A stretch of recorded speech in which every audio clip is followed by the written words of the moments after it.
Muy bien. Hablamos de unidad 3. ¿Qué es unidad 3? Hablamos de lo que es historia de la arqueología. La clase pasada también llegamos a hacer una pequeña introducción de lo que era la historia de la arqueología. ¿Alguien me puede dar un contexto, por favor?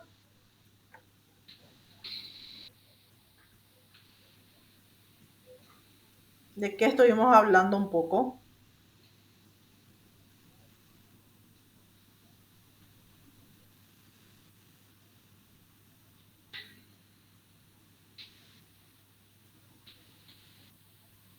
No, es para que se me peleen todo para responder, gente.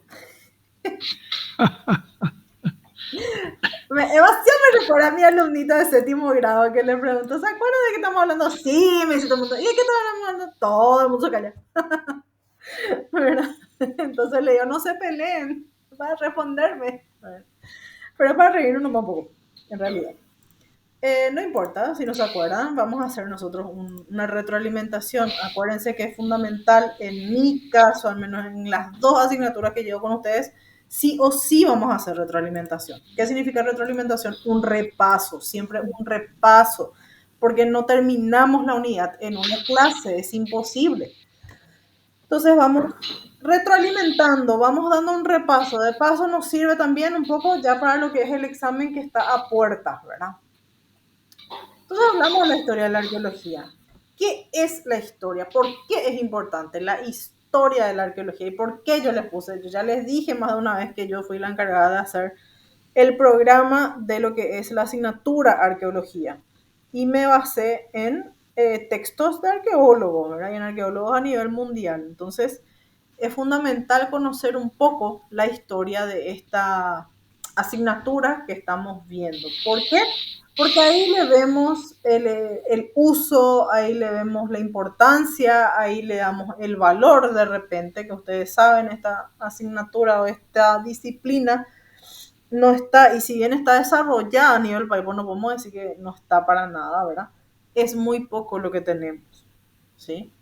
Tenemos contados arqueólogos, 2 o 3. Y se reían de mí, pero le voy a decir siempre del cansancio, recursos. Sin recursos no hay nada que hacer, por más que tengamos todas las mejores intenciones, ¿verdad? Entonces, partiendo un poco de ahí, hablamos de lo que es la historia de la arqueología y vemos que es una historia de cómo se va mirando la evidencia material. ¿Por qué? Porque la arqueología trabaja con evidencia material a lo largo del tiempo. Acuérdense también que la arqueología recién se establece como ciencia a mitad del siglo XIX, 18 y 19. Ahí recién vamos trabajando, vamos profundizando lo que es la arqueología como tal, ¿sí? Entonces, es dinámica, yo ya les dije que la arqueología es dinámica, ¿por qué? Porque constantemente va teniendo nuevos métodos, ¿sí? Se creía, yo les puse hace poco más de un siglo, porque me dice un siglo, pero en realidad nuestro libro ya va tanto viejito, la parte de los libros que ustedes tienen en plataforma, ese libro del que yo tanto les hablo, les menciono, está en el Museo Etnográfico Andrés Barbero, está en la sección de lo que es EA, que es EA, arqueología, ¿verdad? Y es Renfrew, el autor es Renfrew. Lo tienen así, tal cual. Mucho yo ya busqué en PDF para que tenga una mejor resolución, pero hasta la fecha no he encontrado, ¿verdad? Por eso que no les actualizo un poco también lo que es el material. Bien, haciendo paréntesis de esto, hablamos de que se creía que hasta hace poco más de un siglo el mundo había sido creado hace pocos milenios, prácticamente 4000, ¿verdad? Todo lo que teníamos o todo lo que podíamos conocer y lo teníamos por conocido se buscaba solamente en los textos de los primeros historiadores y ya estaba. Entonces, la arqueología puede dar información incluso sobre un pasado prehistórico. De hecho, que las investigaciones, lo que fuimos viendo hasta ahora, todo es parte prehistórica, o al menos una gran mayoría. Bien, entonces, ¿qué tenemos como historia de la arqueología? Tenemos una historia de ideas, pero estas ideas sirven para poder emplear tenemos las teorías y modos de mirar el pasado con ya unos métodos de investigación y análisis de cuestiones. ¿Por qué? Y acá el otro énfasis, el otro paréntesis que le digo es que siempre decimos que para hacer arqueología necesitamos presentar un proyecto, ¿de acuerdo? Entonces en el proyecto que se ponen las teorías, hablamos del método de investigación, que hasta ahora se trabaja en proyectos, métodos, ¿verdad? La metodología que van a usar y por supuesto el análisis. El famoso análisis cualitativo o cuantitativo que te dice en el proyecto, ¿verdad? ¿Me escuchan? No sé si... Sí, profe. Ah, pues me pareció que alguien quería hablar, parece. El, ¿Cómo se dice? El micrófono del compañero Fernando está abierto. Sí. Bueno, voy a cerrar. Gracias, gracias. Gracias. A vos. A vos, a vos. Muy bien. Entonces, estas ideas y teorías van evolucionando con el tiempo, al igual que los métodos, ¿se acuerdan? Y vamos a repasar un poco y vamos siempre a insistir que los métodos no siempre son estáticos, sino más bien dinámicos y con más razón en arqueología, porque pueden ir cambiando, por supuesto, para mejora con el tiempo. Hablamos de la primera fase entonces, hablamos de la fase especulativas. Sabemos que la mayoría de las culturas, por no decir casi todas, tienen las ideas de los propios mitos de creación que tienen para poder explicar un poco lo que es la historia de la sociedad. La de los aztecas tiene una ascendencia tolteca, entonces se muestra interesada por la ascendencia que tiene. Hesiodo, que es un escritor griego del 800, si vamos por Grecia y Roma, acuérdense que es el periodo arcaico, ¿verdad? Concibe el pasado humano en su obra. Yo ya les dije que él fue explicando y fue desarrollando estas 5 edades, pero yo solamente les puse o me tomé un poco más el tiempo de la última edad, que es la famosa edad de hierro. Entonces, ¿qué dice en la edad de hierro? Que es la edad de hierro y terrible aflicción, en donde los hombres nunca descansan del trabajo, ni del dolor durante el día y el frío durante la noche. O sea, eso era lo que escribió Hesiodo en el año 800 a.C., describiendo un poco lo que son las edades. Muy bien, posteriormente hablamos de lo que es el Renacimiento, del siglo XIV al siglo XVII. Y empezamos con los eruditos que empiezan a interesarse y no solamente a estudiar, sino que a coleccionar las reliquias de la antigüedad clásica. Hablamos primeramente de William Stukeley. Stukeley hizo unos estudios sistemáticos con planos precisos de lugares denominados prehistóricos, ¿sí? Que hasta hoy en día lo tenemos. Y creo que conocen ustedes este lugar, ¿verdad? El Stonehenge, Stone que es piedra. Llegamos a explicar un poco la clase pasada. ¿Se acuerdan?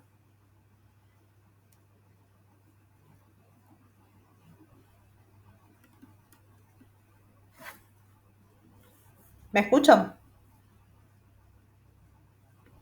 Sí, profe. Sí, se lo escucho, profe. Dale, gracias. Bien, tenemos las primeras excavaciones. Por supuesto, ya conocemos lo que es el caso de Pompeya, ¿verdad?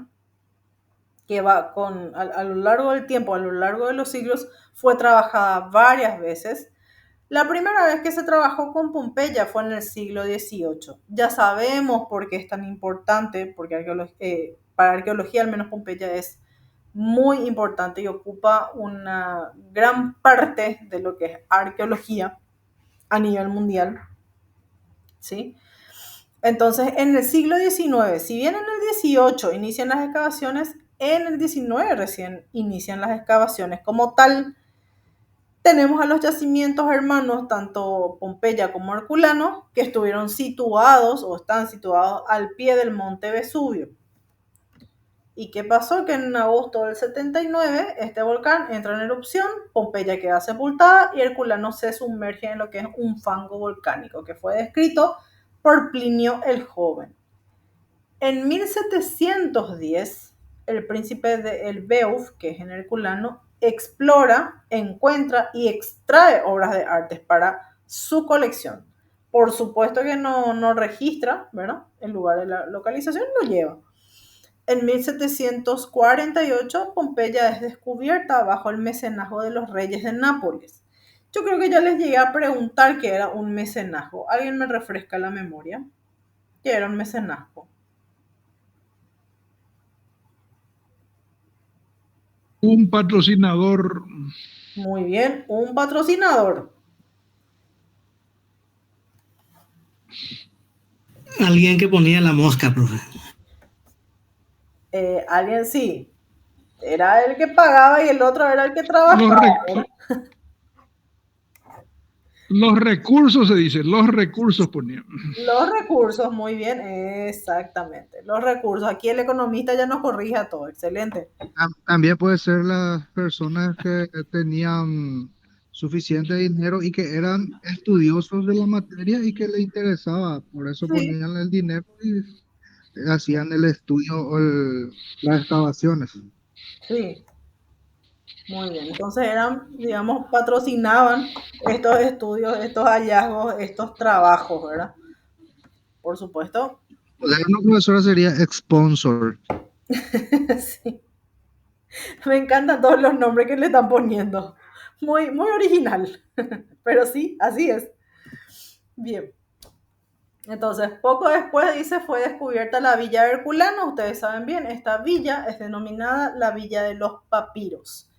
Con todo esto que se fue descubriendo, empiezan a salir los primeros catálogos. ¿Por qué los catálogos? Para ver cuáles eran los objetos que se encontraron. Entonces, el primero se publica en 1755. Miren que en 1748 se descubre Pompeya y son 7 años después en donde el primer catálogo sale, ¿verdad?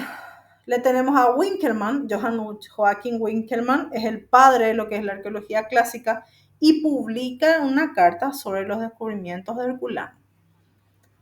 Mucho tiempo después, en 1800, porque no les voy a estar dando todos los detalles, es interminable, entonces vamos saltando nomás a lo más importante. Hablamos en 1860 ya de Giuseppe Fiorelli. ¿Qué hizo Fiorelli? También estuvo al frente de unos trabajos en Pompeya. ¿Qué hace él? Idea, o por qué se lo recuerda, por idear un método para poder tratar las cavidades de las cenizas que habían aparecido en los esqueletos. Rellena con yeso, en ese entonces la ceniza actúa como molde y el yeso toma la forma del cuerpo desaparecido, que es lo que vimos en clase. Yo le fui mostrando algunas imágenes, ¿verdad? ¿Cuál es la técnica reciente? Es la de verter fibra de vidrio transparente para que se puedan ver huesos y artefactos y que sean visibles.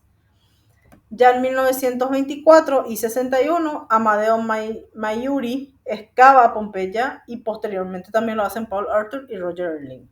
Es la excavación urbana que se tiene más completa, lo que es arqueología. Pero no es la única, o sea, siempre hay que aclarar eso, ¿verdad? La otra que es muy bien trabajada también es la que está acá en América, Teotihuacán. Fue bastante trabajada también.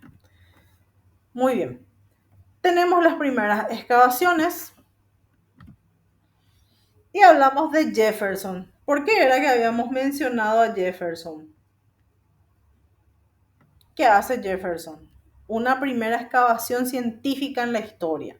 Según el libro, ojo, o sea, no les quiero decir sí es la verdad absoluta, porque yo estaría incurriendo en un error y no lo quiero hacer, pero según el texto que tenemos, sí fue Thomas Jefferson. ¿Por qué no? También pudo haber hecho en Europa algún que otro científico y bueno, no nos llegó nomás el material hasta nuestras manos hasta ahora, ¿verdad? Entonces lo tienen como el primero que hace una excavación científica en la historia de la arqueología. ¿Por qué? Porque cava una zanja atravesando el túmulo sepulcral en la propiedad que tiene él de Virginia y pone fin a lo que se denomina la fase especulativa. Nuestra primera fase en historia de la arqueología era la fase especulativa. Y pasamos ahora a la segunda fase, ¿verdad? En donde hablamos de las primeras excavaciones. Entonces tenemos aquí el punto importante de Jefferson. Primero tenemos el tema, ¿Cuál es el tema? Los túmulos. ¿Qué supone la gente? Que estos túmulos fueron construidos por una raza mítica. Tenemos como segundo apartado un enfoque científico, ¿verdad? Jefferson contrasta estas ideas y dice, bueno, puede ser que tengamos otra realidad y no que hayan sido construidos por una raza mítica, ¿verdad? Entonces ya empieza a cavar para poder contrastar esa idea que tiene. Y por supuesto el método deductivo. Una vez que él descubre qué fue lo que pasó, sale lo que es la conclusión. ¿Cuál es la conclusión? Que el túmulo había sido reutilizado como lugar de enterramiento en muchas ocasiones. Tenemos los inicios de lo que es la arqueología moderna, tenemos lo que es la disciplina arqueológica, cómo se constituye o cuándo, a mediados del siglo XIX, pero como vieron en Pompeya, ya en el siglo XVIII empieza a establecerse, empieza a haber un interés por poder cavar ese lugar específico, ¿verdad? Y también con los logros de la ciencia geológica. ¿Quiénes ayudaron a los logros de la ciencia geológica? Por un lado le tenemos a James Hutton y por el otro a Charles Lyell. James Hutton fue un geólogo que escribió lo que se llama Teoría de la Tierra en 1785. ¿Y cuál era el punto importante? ¿O por qué es importante? ¿Y por qué mencionamos en arqueología? Porque es la base de la excavación arqueológica. ¿Y qué dice su texto? Dice una estratificación de rocas debido a los procesos que siguen los mares, ríos y lagos, es decir, el uniformismo. Y después le tenemos a Lyell con principios de geología en 1833.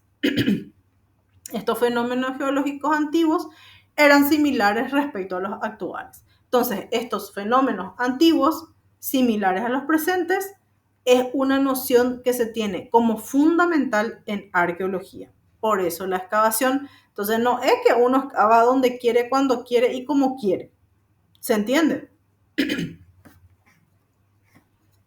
Sino hay que tener en cuenta estos estudios geológicos.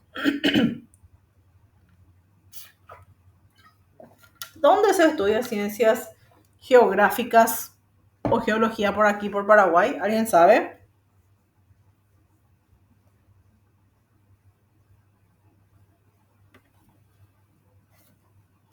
Geología no está habilitada en la UNA San Lorenzo, profe. Sí, señor. Tal cual. En la UNA de San Lorenzo, en la Facultad de Ingeniería, me parece que está. Gracias. Sí, señor. Tenemos. Bien. Después hablamos de Bouchard de Perth en 1841. De sostuvo que la existencia humana, ¿verdad? Que hubo existencia humana mucho antes del diluvio bíblico. Acuérdense que la idea era hasta hace unos pocos milenios. Entonces él empieza a trabajar. ¿Cómo o por qué trabaja? Porque encuentra en las canteras del río Somme algunos artefactos humanos de piedra tallada y huesos de animales extinguidos. Entonces empieza él a proponer, por supuesto, las teorías. Que las teorías están para eso, están para confirmarlas o para refutarlas, ¿verdad? Entonces él sostiene que sí hubo ya existencia humana mucho antes de lo que menciona la Biblia, que es el famoso diluvio bíblico. En 1859 toman sus ideas John Evans y Joseph Prestwich, aceptan esta teoría y dicen que la noción bíblica de que el mundo fue creado hace pocos milenios ya no puede seguir siendo aceptada. Entonces pasamos a la fase lentamente, lo que es la fase científica, ¿sí? Y en 1865, John Lubbock, con su Prehistoric Times, tiempos prehistóricos, empieza a trabajar un término que es el término prehistoria y adquiere este término un uso general. Tanto es así que nosotros tenemos una asignatura justamente en historia que se llama prehistoria, ¿verdad? Después hablamos de Darwin, Charles, con su origen de las especies en 1859. Establece Charles Darwin, porque ya lo conocemos, ya lo hemos estudiado, ya lo hemos leído en algún momento, ¿verdad? El famoso concepto de evolución. Demuestra el cómo y era la supervivencia de los más aptos. Entonces, estos supervivientes, los más aptos, transmiten de manera hereditaria las cualidades que tienen para poder mantener, digamos, la descendencia de manera ventajosa y van cambiando hasta que surge una nueva. Es decir, se adapta al ambiente, ¿sí? El origen del hombre en 1871 se publicó. La especie humana surge como parte de un mismo proceso para él. Y después tenemos el sistema de las tres edades, con Thomsen. Thomsen en 1836 publica la guía del Museo Nacional de Copenhague y proponía tres edades. La de piedra, que es el paleolítico y neolítico. Ustedes saben que es el paleolítico, vieja edad de piedra, y el neolítico, nueva edad de piedra, que significa que el ser humano ya empieza a trabajar la piedra en el neolítico, ya puede, digamos, hacer otros usos de esa piedra. Edad de bronce y la edad de hierro, que es en teoría donde estamos hasta hoy en día. Entonces, para la arqueología tenemos tres avances conceptuales y quiero que esto se les quede muy bien. ¿Cuáles son esos avances? La antigüedad del hombre, que estuvimos trabajando con Charles de Perthes, donde dice ya no es hace pocos milenios, sino que en realidad el hombre está hace muchísimo tiempo más. La teoría de la evolución con Charles Darwin, ¿verdad? El hombre se adapta a la situación, entonces están los más aptos, son los que sobreviven. Y el sistema de las tres edades con Thomsen: paleolítico, la edad de piedra, la edad de bronce y la edad de hierro. Muy bien. Ya en 1859 hablamos de Pitt Rivers y John Evans. ¿Qué hacen ellos en 1859? Empiezan a idear esquemas evolutivos. Y después se trabaja ya un método tipológico. Es decir, se van encontrando tantos artefactos, no hay nada sistematizado. Entonces, lo que hacen ellos es ordenar. Empiezan a ordenar los artefactos, que son los objetos que se van encontrando, como consecuencias cronológicas por un lado, o de desarrollo.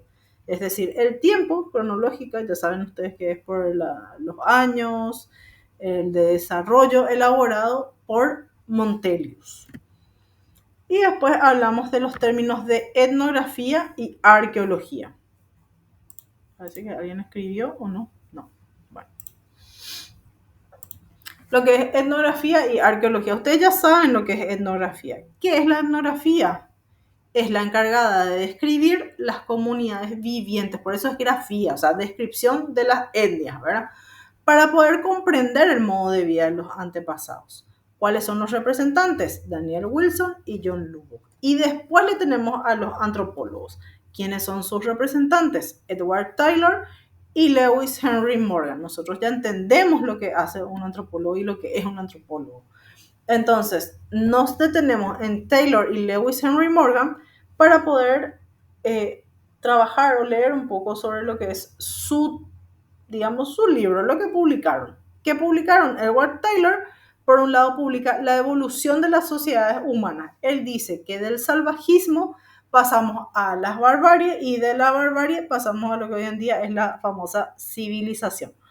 Por otro lado, Lewis Henry Morgan, con su Ancient Society, este es un libro que está disponible también en el Museo Etnográfico Andrés Barberena, en la parte EA, como les dije, arqueología, solo que está en English. Si alguien sabe leer inglés, espectacular, ¿verdad? El hombre vivió en un estado de comunismo primitivo para Morgan. Es lo que sostiene en su texto, ¿verdad? Básicamente. Inicios ya de lo que es la arqueología moderna. La disciplina inicia con logros de la ciencia geológica. Ya sabemos, James Hutton, Charles Lyell. Hablamos de los avances conceptuales, antigüedad del hombre, concepto de evolución, sistema de las tres edades. Hablamos también de un método tipológico de Montelius, de lo que es una etnografía de arqueología y de los textos de Taylor y Lewis Henry Morgan. Posteriormente a eso, hablamos del descubrimiento de las primeras civilizaciones. Por ejemplo, tenemos el esplendor de Egipto, ¿verdad? Que no se note que me gusta mucho Grecia, gente. Acabo de equivocarme. El esplendor entonces de esta antigua civilización egipcia ya llama la atención de mucha gente en este entonces. Cuando hablamos de este entonces, hablamos de este descubrimiento de la piedra de Rosetta por parte de uno de los soldados de Napoleón. ¿Ustedes conocían la piedra de Rosetta? Ahora me voy a callar un poco porque me cansé y les voy a escuchar. ¿Ya conocían la piedra de Rosetta?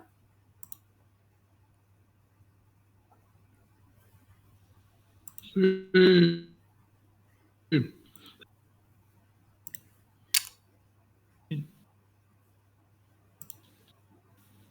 Hola.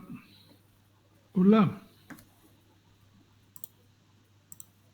Ahora está saliendo Fernando. Habla Hola, nomás. ahora te escucho, sí.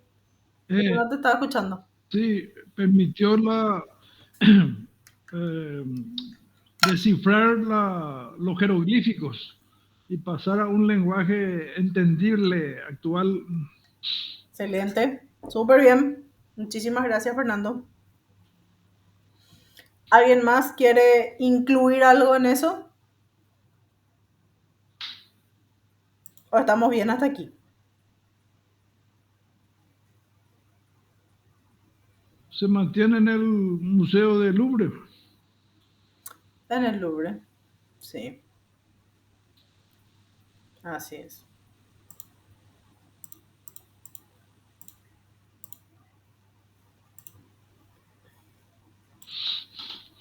Muy bien. Entonces, fue clave, como dice el compañero Fernando, para poder comprender los jeroglíficos. ¿Cuánto se trabajó? Se trabajó 14 años con Jean-François Champollion, que estaban escritos en egipcio, demótico y en griego. Bueno, aquí se ve. Egipcio, demótico y en griego. Muy bien. ¿Por qué les voy ubicando? ¿Por qué les voy mostrando? Porque son los espacios que estamos trabajando en lo que es arqueología, ¿verdad? Acá hablamos ya de Mesopotamia. ¿Mesopotamia dónde está? Está aquí, ¿sí? En esta parte. Y hablamos de lo que es la escritura cuneiforme. Se desarrollaba sobre lo que son las tablillas de arcilla húmeda con un tallo vegetal en forma de cuña. En 1850 le tenemos a Rawlinson. ¿Qué hizo Rawlinson? Prueba que lo que es Kunjun-hik era en realidad lo que es la Nínive que estaba en la Biblia mencionada. Estudió 20 años copiando y estudiando la inscripción trilingüe del siglo VI a.C. ¿Dónde estaba eso? Estaba situado en una pared de un precipicio entre Bagdad y Teherán antes de descifrar lo que es la clave del cuneiforme. Nínive, ¿qué fue? Fue una ciudad asiria y es mencionada en la Biblia como una ciudad edificada por el rey Nimrod, bisnieto de Noé, en el Génesis 10, 7-11, ¿verdad?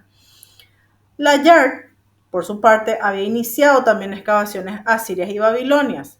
Rawlinson la acompaña, pero en 1855 tiene un accidente y renuncia. Bueno, estos son los espacios que fueron trabajando. Y después ya pasamos a lo que es América, ¿verdad?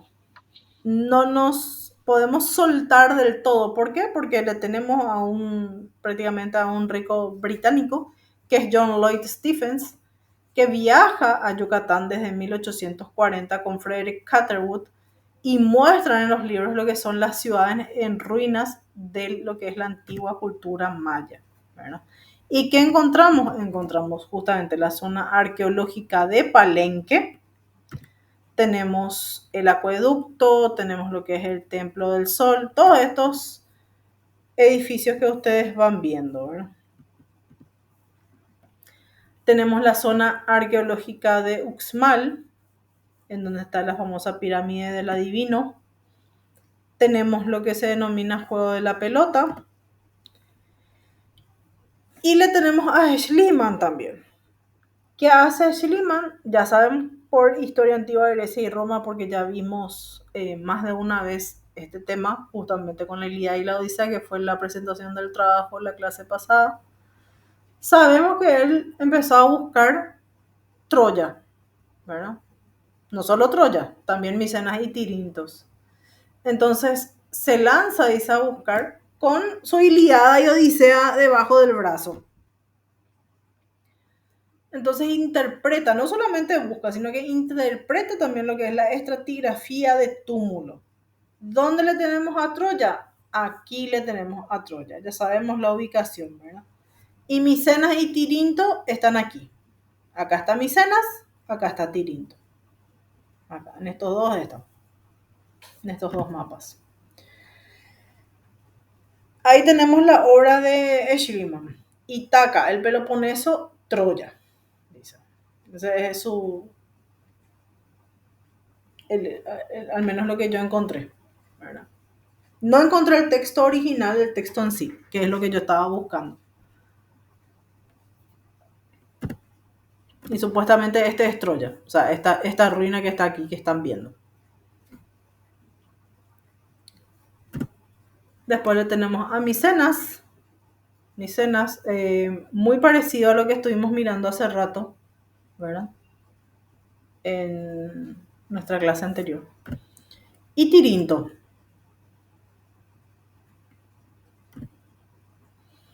Después ya se menciona lo que son las técnicas de campo. Y hablamos de un general, que es Augusto Lames Foxpitt Rivers. Ahí tienen una imagen, ¿verdad? Y Escava de 1887 al 98 y fue pionero en una técnica de registro. ¿Qué significa eso? Va registrando lo que va cavando, va anotando. Entonces excavan los túmulos neolíticos en Cranbourne Chase. ¿Dónde es esto? En Inglaterra. ¿Qué son los túmulos?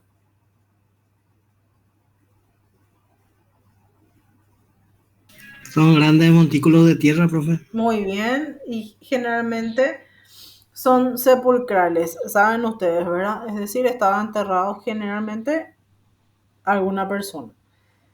Y habla también de lo que es neolítico. ¿Qué es neolítico?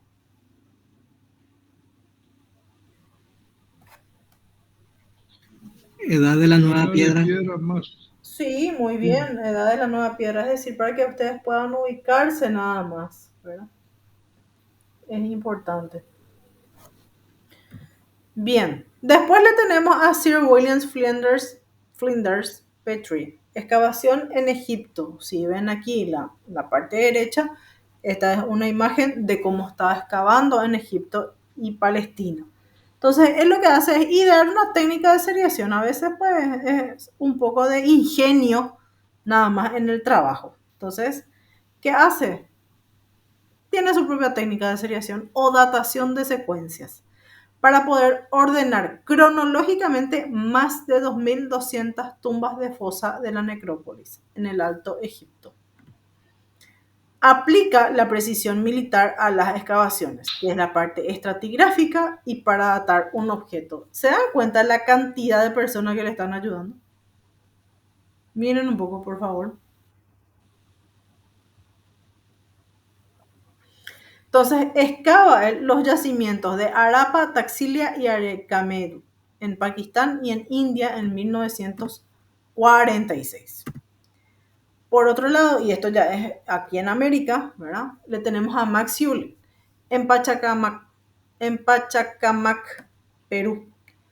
Trabaja no solamente en Perú. Este arqueólogo también tiene textos y están también en el Museo Andrés Barbero. Es un libro muy, muy pequeñito, muy finito. Tienen unas paginitas nada más, ¿verdad?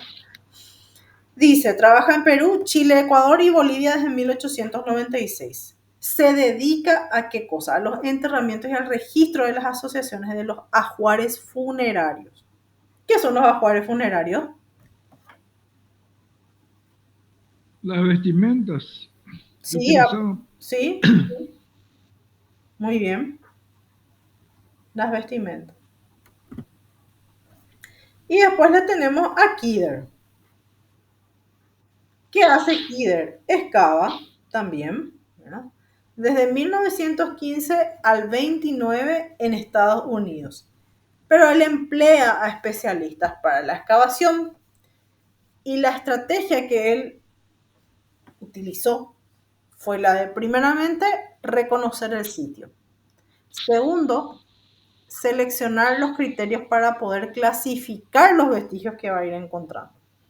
Tercero, la seriación dentro de una secuencia probable, la excavación estratigráfica y, por supuesto, por último, el análisis regional.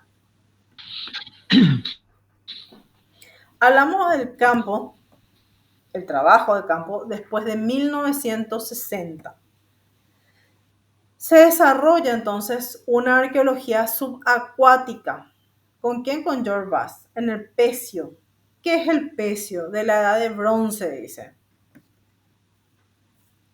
Cerca de la costa sur de Turquía.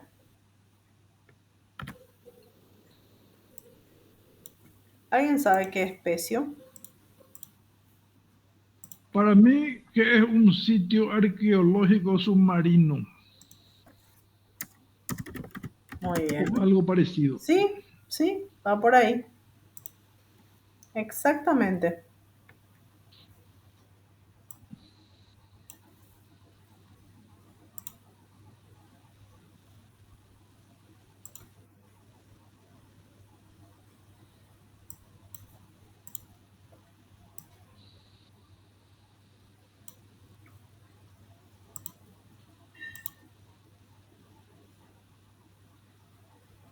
No, gracias. Muy bien. Entonces,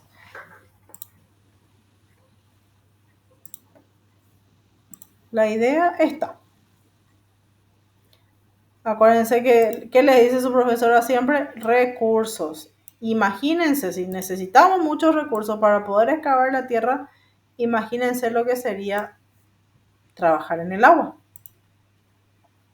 Bueno. Fue la primera nave que se exploró en el fondo del mar. A nivel mundial comienza este interés por organizar la herencia cultural. Entonces se registraba y se excavaba antes de poder destruir. La clasificación y consolidación antes del final del siglo XIX y hasta 1960, tenemos a Gordon Wiley y Jeremy Sabloff que definen el periodo como un periodo histórico clasificatorio que se centra en qué cosa? En la cronología. ¿Y qué es la cronología? El paso de los tiempos. Secuencia a través de los años. Muy bien. Aquí le tenemos a Tutankamón, Howard Carter. Ya sé que no se escribe así, sé que se escribe toda parte, me disculpan por eso, ¿verdad? Y también le tenemos a Arthur Evans. ¿Qué hace Evans aquí? Está trabajando en lo que es la civilización minoica. ¿Les suena esta civilización? Sí. Muy bien, habíamos trabajado en historia antigua, ¿se acuerdan? Nuestra unidad 1 era la civilización del rey Minos o minoica. ¿Dónde estaba instalada esta civilización minoica? En Creta. En Creta, muy bien. Bien, y cerramos con esta parte en donde hablamos de Gordon Childe. ¿Qué hace él? Propone que se había producido lo que es una revolución neolítica. Ya sabemos qué es revolución, ¿verdad? ¿Qué es revolución? Un cambio sustancial, Un profe. cambio, sí. acelerado. Un cambio Sí. acelerado, un cambio rotundo, ¿verdad? Sustancial y acelerado. Que da lugar a la agricultura y luego una revolución urbana que desemboca en los primeros pueblos y ciudades que experimenta cierto desarrollo autóctono. Entonces también tenemos un enfoque ecológico. ¿Por qué? Y hablamos aquí de Jon Stewart, ¿verdad? Los modos en que la adaptación al medio puede motivar el cambio cultural. Wiley en la década ya del 40 investiga en el valle de lo que es Virú, Perú, unos 1500 años antes de lo que es la ocupación precolombina, para poder establecer y poner fechas de yacimientos prehistóricos identificados, además de trazar la distribución geográfica de los yacimientos. Acuérdense que antes de la llegada de los españoles, por supuesto, toda América tenía civilizaciones, ¿sí? Civilizaciones indígenas. Después hablamos de Clark en Star Card, ya en la década del 50, que sostiene que podemos comprender a la sociedad antigua estudiando el cómo esta sociedad se adapta al entorno, estas poblaciones humanas. Entonces, Wiley traza la distribución geográfica durante distintos periodos. ¿Perdón? No sé si alguien dijo algo. Don Fernando, se abre tu micrófono por eso. Ah, Micrófono. Vamos a cerrar. gracias.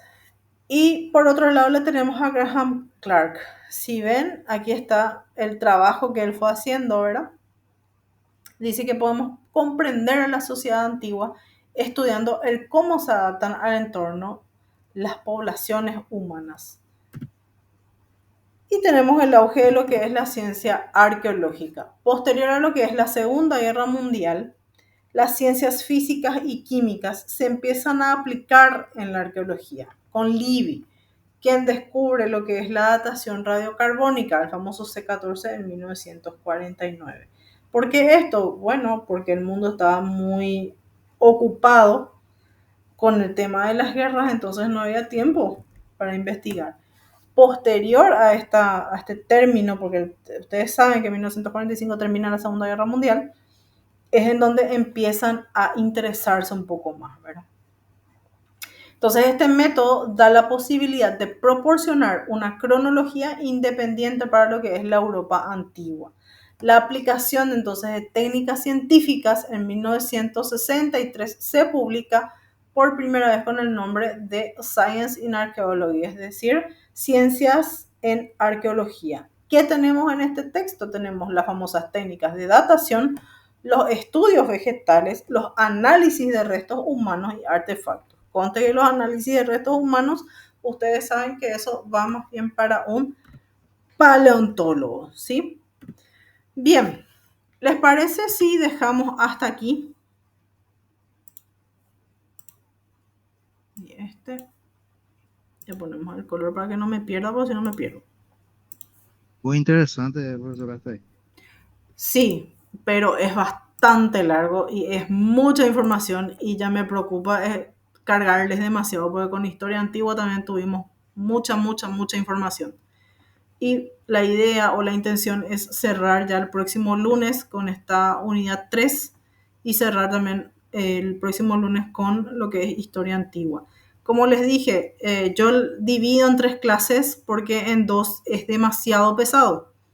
No vamos a llegar. O sea, a no ser que me pase leyendo el PowerPoint, no vamos a llegar. Y prefiero yo hacer pequeñas interrupciones para poder explicar un poco, para poder entender un poquito mejor.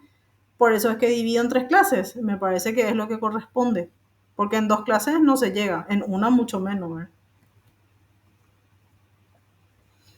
Entonces, bien, vamos a hacer un cierre. ¿Qué aprendimos hoy en arqueología americana? ¿Quién me puede decir rapidito? Con sus palabras nomás. Que sin cursos no se puede llegar a realizar de los grandes descubrimientos y que gracias a esos grandes patrocinadores de apellidos raros empezamos a conseguir conocer lo que es buscar el Troya y empezando a hacer las pequeñas excavaciones. Sí, muy bien. Tenemos muchísimos apellidos raros, ¿cierto? ¿Verdad? Bien, muchísimas gracias, Cristian. ¿Alguien más que pueda mencionar lo que aprendió hoy para ir cerrando ya esta clase?